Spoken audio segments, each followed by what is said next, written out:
So, Will Ospreay, I'm so happy that you joined me here for Athlon Sports ahead of the big AEW All in Texas pay-per-view that's coming up. First of all, I got to say, man, congratulations are in order, man. You recently announced your engagement to Alex Windsor. Can you just tell me, like, how much, family values mean to you? I know you've said in the past that that's the reason why you don't want to leave the UK. No, I mean it's incredibly important for me to just remain in the UK. It's like I'm very close to my family. When I was in New Japan, that was kind of the appealing part of Japan because it would be like you do like a 2 week tour, go on for 3 weeks, do a 6 week tour, go on for 2 weeks. So like the fact that I was able to just to go home certain periods, and I was prepared to do that with AEW as well. Like it was put into my mind like of maybe doing tours over here. So like for example, we're doing like a pay-per-view week, whereas we're doing all in. I would fly Tuesday, I would land Tuesday, I would wrestle Wednesday, I would stay out throughout the time, and then I would do all in, and then I would normally stay out and go straight to Chicago. But thankfully, I'm allowed to like pop in and pop out. I just ensure that I know a lot of people would say pop in and pop out because the flights are. I mean, the one for Texas was about like 9 hours and 45 minutes. So like doing that like on the regular every single week is extremely stressful on the body, but it's just my endorphins here is my way of just staying connected with my family. So, All in Texas obviously is going to be the biggest show that AEW has done in America. You've already been a part of some, huge shows, obviously at Wembley Stadium or as well as the Tokyo Dome. But how much does it still mean to you to be a part of this major milestone for AEW? Oh, this is super important, especially as this is going to be the first All In that AEW hosts in America, and the fact that we're able to get this many people down to Globe Life Field is truly an accomplishment to all of the talent, all the producers, all of the writers, all like Tony's brain. The fact that we're all able to like work together as a cohesive unit to culminate all of these stories at this huge event that so many people want to come down and watch.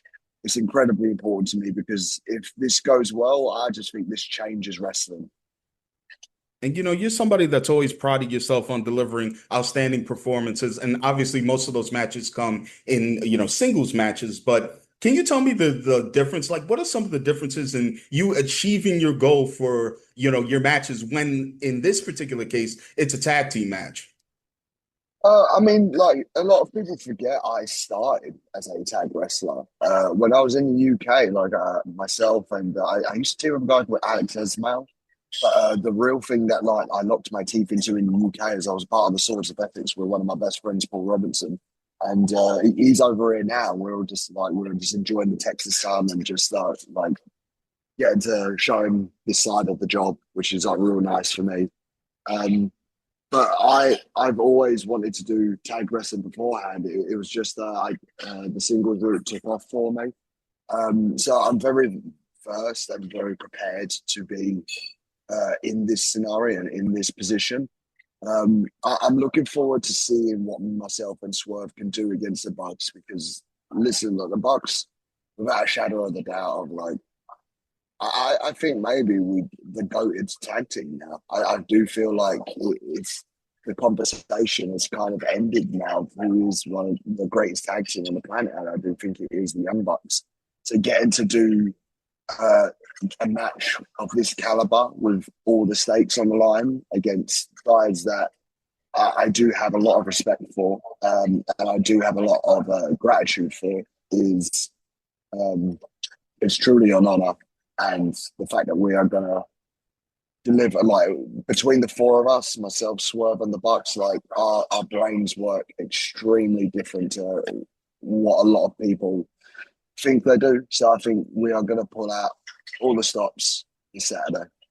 And speaking of that match with the Young Bucks, it's a very interesting stipulation. If you and Swerve don't get the job done, you cannot challenge for the AEW World Championship for a year. On the flip side, if the Young Bucks lose, then they can't be EVPs anymore. I've heard some people online saying, well, is the stipulation really that bad if Ospreay and Swerve only get 1 year without the title? But to be honest with you, I would say 1 year feels like 20 sometimes in the wrestling industry. Would you agree with that? Mate, 1 month can change everything with wrestling, and if you are complacent, complacency kills. And I hate the idea of like a year of not being able to be in that top spot, because if you're not there, you could easily dwell into the background, and other people could take your spot. I am hyper fixated on one day becoming world champion, and I do believe I can do that.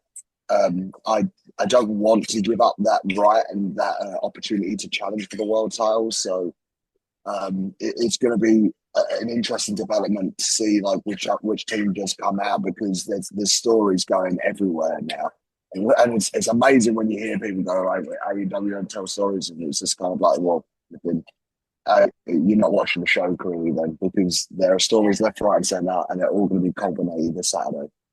Now, speaking of the AEW World Championship, obviously you had that chance in the Owen Hart Cup final against Hangman Adam Page. There was a lot of debate going into that match saying, oh, who should be the right winner? Should it be Hangman or should it be Ospreay? Looking at it now, with Hangman being the day one AEW star, the cowboy in Texas, looking to save AEW as the company, do you feel like ultimately in the end, obviously you'd like to be in that spot, but do you feel like this was just meant to be? I do feel like it was meant to be right then and there. And like I always say there's always time for me, because I've only been in AEW for what now? I came in end of 2023, but I started 2024. So it's just been over a year, right? And already I've had a great run with the international title. I've had killer matches up and down the card. Like my favorite one so far with Bryan Danielson. I've got time on my hands, and like I'm just reserving gas at this point. So when it is time to inevitably step into that role as world champion, I've got so much more left in the tank. So it's a slow burn process, and like to see Hangman, like I know how much this means to him. I know how much it like his whole redemption story. I think there is like a personal side to it more than just a theatrical side to it. I do believe this is something so special for him. And to have it in the Cowboy fighting for a world championship in Texas, I think you can't write a better story than that. So my time will come one day. Like right now, I'm fully supportive behind my teammate. So, also on the AEW All in Texas card is obviously the continued historic rivalry between Kenny Omega and Kazuchika Okada. You were right there in the thick of it, man. When you guys were all in New Japan, you were really making a name for yourself in the junior heavyweight division before moving up at that time. When Okada and Omega were going through their rivalries, was there sort of a buzz in the locker room like, man, this is really something special? I was there for the first one. It was ridiculous. Like I remember, I think I was 23 years old. I remember standing at the back of the Tokyo Dome with Ricochet and a couple of the other lads, and we just couldn't believe what we were watching. Like, and that's like super far away. So we're at like a distance, especially we're in like I think the Tokyo Dome at that point had like 35,000 people in there. So we were so far back, but you could see every little bit of like detail that Kenny and Okada put into the match that generally like changed the landscape of wrestling, which just like even thinking about it now, it's just kind of like we probably wouldn't be here if it like wasn't for those incredible series of match. Like without Kenny stepping up to do that match, Chris Jericho never takes notice and doesn't come over to Japan to face Kenny Omega. Chris Jericho doesn't come over to face Kenny Omega in the next year's Tokyo Dome. Tony Khan doesn't look at that match and thinks that AEW is a possibility. Like, do you know what I mean? It's like it's crazy how everything is so tied and so linked, and the bar is super high.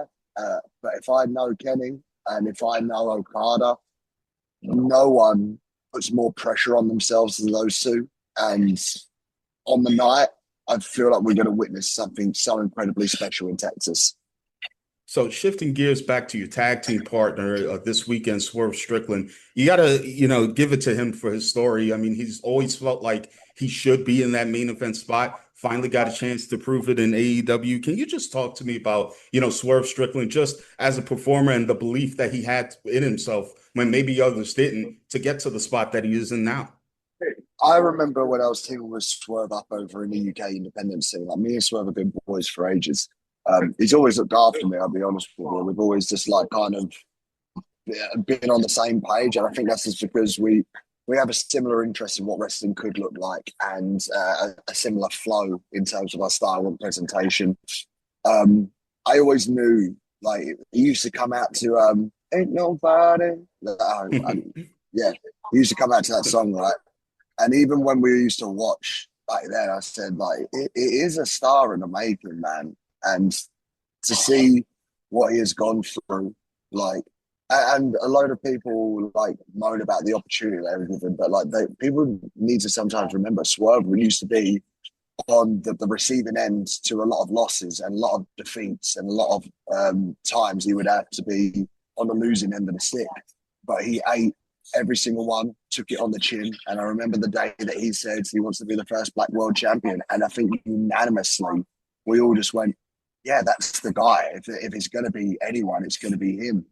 And now he has just soared into this complete megastar of AEW. Like he has turned, like, myself, him, Hangman, MJF, Kenny, Okada, the Bucks, Moxley. We have just become the branding of what AEW looks like now. And like, just as like a person, I am like incredibly proud of Swerve, and I cannot like tell you enough how much I'm looking forward to Saturday. Well, I got two more questions for you, and then I'll let you get out of here. And I really do appreciate your time. You know that there's been, to me, there's been a little bit of a shift when it comes to certain people online when they assess the current storyline with Jon Moxley, obviously holding the AEW World Title hostage. There were a lot of complaints. Oh man, this thing is dragging on. Who's gonna defeat Moxley? But you can't deny that business has been up for AEW as of late, and it's with Moxley as champion. Do you think this is a case of maybe some people getting a little bit eager, not letting things play out? Because, like you said earlier, it does seem like with Hangman challenging, maybe the perfect story. I do believe that. Yeah, look, I mean, I'll happily say it personally. I've said it so many times. I'm not a fan of the belt being in the briefcase at all. I think it's one of the most beautiful belts in pro wrestling. And for me, like, when you're the champ, you parade that thing with pride, especially because it's got the logo on it. So then when you go to do like media days, when you do that, you should have the belt front and center where everyone fucking sees it.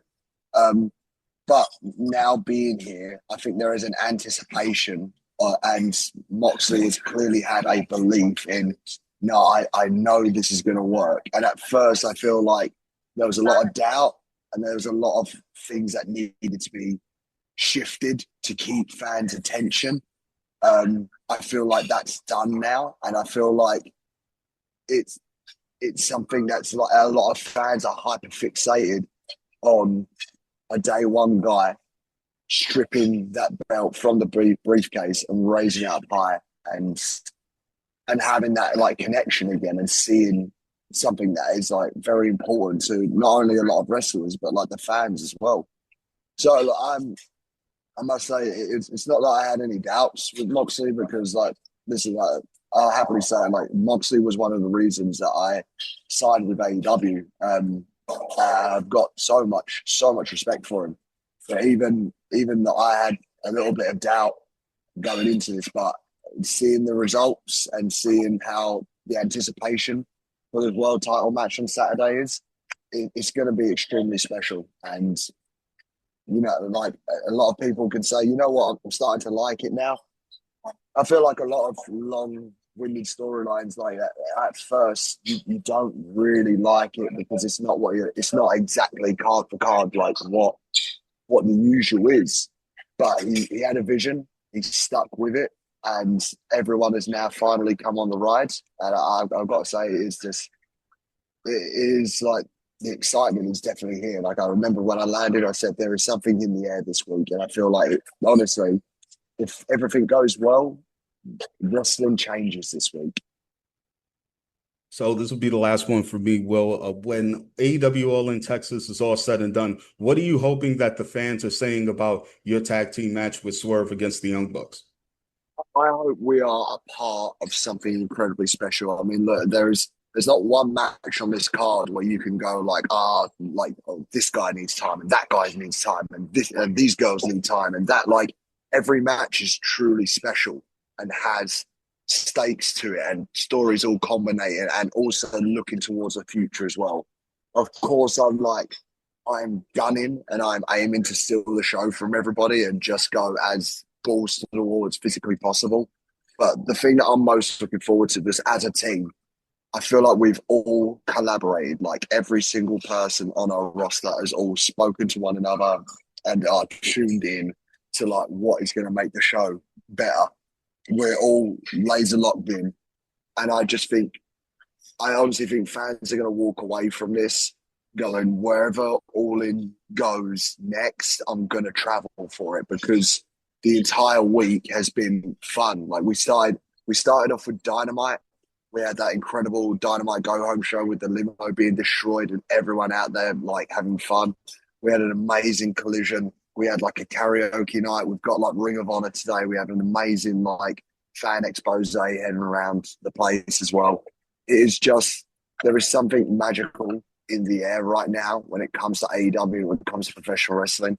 And I can just see this being like a section cut out just for us, like a week like this cut out to drop your plans and have a holiday with AEW and combine it with the biggest party being AEW All In. Well, Will, I appreciate your time very much, and I'm very much looking forward to seeing that match. I'm sure it'll be a banger as always, and best of luck this weekend, my man. Mate, always a pleasure. Thank you very, very much for your time. Thank you.